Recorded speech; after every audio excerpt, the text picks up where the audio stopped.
Kay kung dili ni makita sa imong kinabuhi, mas labaw pa ka ni atong mga tao nga wala mo tuo sa balaang espiritu.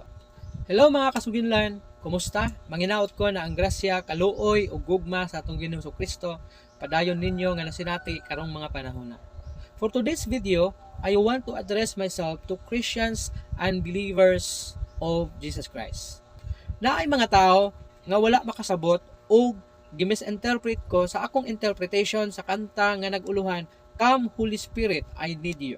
Nga daw, dili kuno ko mutuo og balaang espiritu. Busa ni ining bidyuha, akong ipasabot ang akong baruganan base sa Biblia. Ang akong tumong dili ang pagsalikway sa balaang espiritu, kundi ang pagsiguro nga ang atong mga awit nagatugma sa kamatuoran sa kasulatan. Busa atong tan-ahon ang konteksto sa Biblia aron masabtan kung kinsa ba ang angayo moingon, Come Holy Spirit, I Need You. Para kang kinsa kini, ug unsa ang kahulugan niini, ug asa ba siya nindot kantahon. Busa paminawan ninyo ang ako ang interpretation niini, ug sabta una ko hukmi. Una, dili tinuod nga dili ko mutuo og balaang espiritu. Nga naman, tungod kay ang balaang espiritu isa siya sa persona sa Dios. Ang persona sa Dios mao ang God the Father, God the Son, and God the Holy Spirit. Nga mas ilado sa kining ginatawag Trinity alang sa mga Trinitarian. Now, ikaduha, ang kanta nga Come Holy Spirit usa ka anindot na kanta. Maayo nga kanta. Gani usa kini ka prayer song. Mao nga wala koy ikasaway niini. Ikatulo, dapat ato ang masabtan kung asa siya nindot nato pagakantahon. Tungod kay ang Come Holy Spirit dili kini para sa mga tao nga mga magtutuo kang Hesukristo na. Meaning katong mga nidawat kay Jesus Christ as their Lord and Savior diha silang kinabuhi. When we say, Come Holy Spirit, I need you, buot pasabot niini, wala pa ang espiritu diha kanimo. Nakuha. So asa man siya nindot pagakantahon o kinsa man dapat ang pwede mo kanta or kinsa ba dapat ang para kang kinsa ba dapat.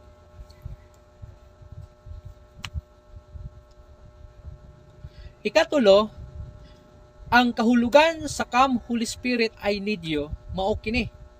Ang Come Holy Spirit I Need You dili kini para sa mga tao nga mga magtutuo o kini mga tao nga mituo na kay Jesus Christ ug midawat kaniya as their Lord and Savior diha sa ilang mga kinabuhi. So para kang kinsa kini? Para kini sa mga tao nga wala pay Kristo ang ilang kinabuhi. Nganong para lang maninila ug dili para sa mga Kristohanon o sa mga magtutuo?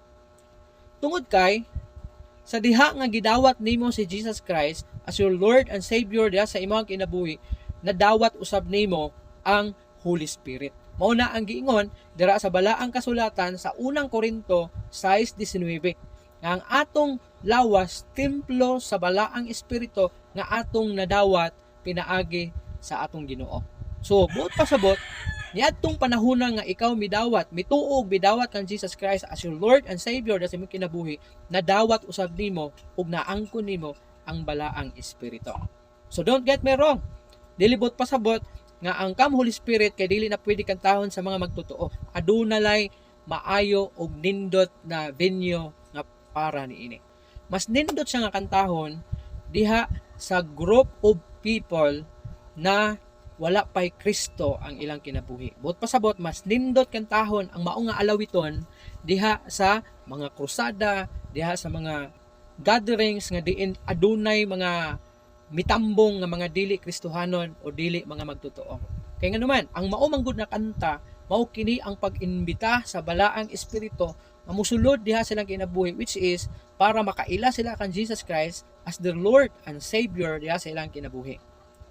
So, wala ko'y supak sa mao nga alawiton. Gusto lang nako nga matagaan kini og plastada kung asa og unsay gipasabot niini. No? Pero wala ni nagpasabot nga wala kumutuo og balaang espiritu.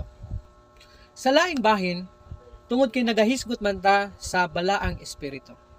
Nasayod ba kamo nga adunay daghan na mga magtutuo Kristohanon o denomination nga nagtuo sa balang espiritu pero dili kaayon nimo makita diha sa ilang kinabuhi ang fruit of the spirit, ang bunga sa balang espiritu nga dapat unta dayag diha sa ilang makinabuhi.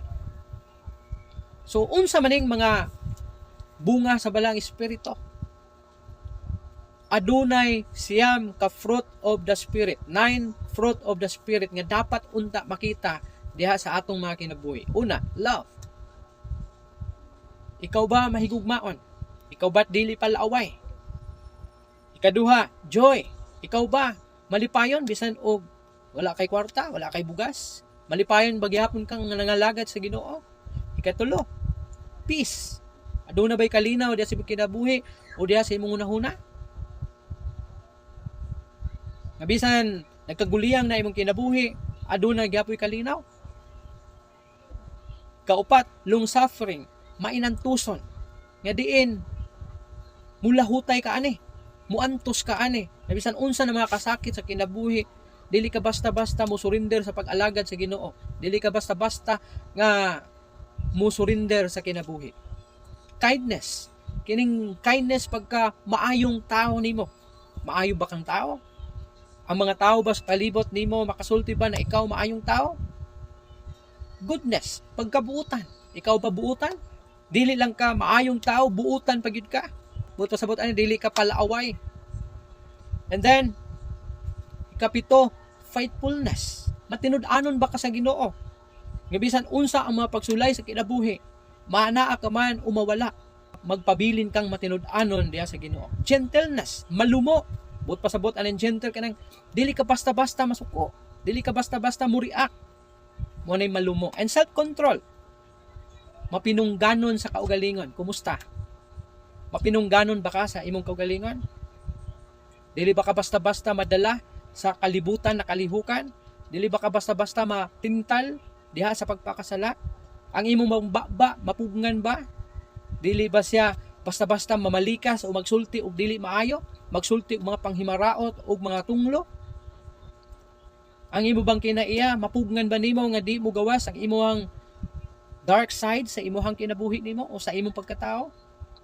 Ang fruit of the spirit dili lang dapat makita diha sa sulod sa church.